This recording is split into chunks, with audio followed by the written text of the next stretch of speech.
First matter is the matter of Salami Castor. Good morning. Good morning, sir. My name is Castor Salami. You can leave the hat on if you want. It's okay. You going to take it off? You're Yeah. a military man. Yes, served in the Army from 43 to 46. Oh, you served in the Second World War. Yes, Oh, you're part of the world's greatest generation. I've been driving for 84 years without a driving ticket. And now you're turning the bad corner in life. You had such a great career, right? War hero, never any trouble. All of a sudden now, what are you charged with here? Going through a red light? Red light, that is a very busy intersection. There are 5 traffic signals at that intersection. There's trucks going in all directions, and I must have followed a truck. It's the only reason I can guess. You know, this is Inspector Carrigan. So what branch of the service did you The U.S. Army, You were in the Army. He's a Marine. the best. Well, don't give up that easy.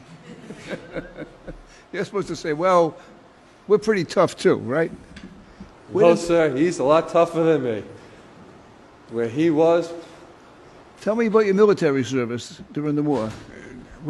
I served 1 year in New Guinea, and we made preparations to land in Luzon in the Philippines to free that country. Oh, so you did go to the Philippines. Yes, I did go to the Philippines for a year.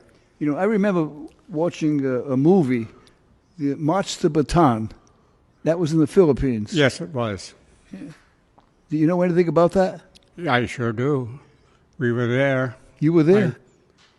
I didn't go through that march to Bataan, but we did try to free Manila, but that was already destroyed when we arrived. If you ever read Inspector Carrigan about the March to Bataan and the conditions under which they had to fight, the weather was terribly hot, right? Yes.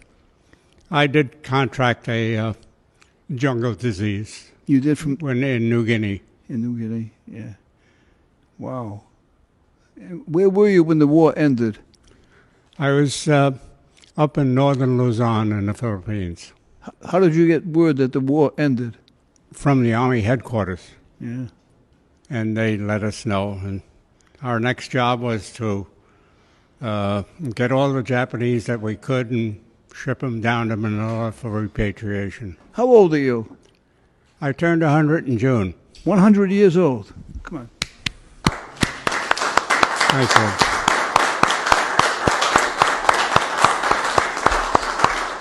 Thank you. Well, we have a video Yes. that is supposed to indicate that you went through a red light. So, we're going to take a look at the video, okay? Sure. All right, let's take a look at the video.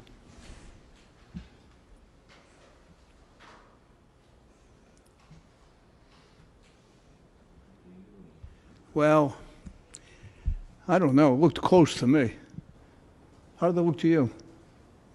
oh, Judge, I wasn't even paying attention to the red light. For what he did for our country, he could go through a few more. I'd be fine with that, Your Honor. All right.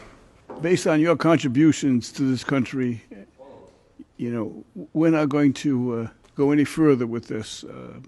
I think that you would be a classic example of what it takes. When they talk about the greatest generation, you certainly exemplify what the greatest generation is all about, you know. Thank you.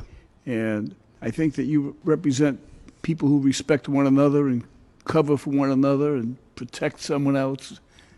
That evidently was your early life, and you've carried that through.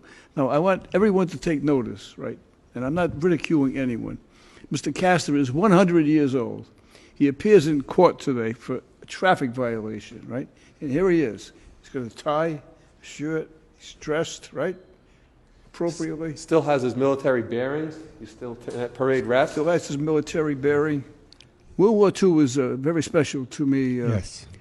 Mr. Castor. I had a first cousin who, I had 3 cousins that were in the war. They all served overseas, and one never came back. He was in the European theater, you know, and his plane was shot down and he died. So I remember that so well. So the war has very special significance to me, as it does to many Americans.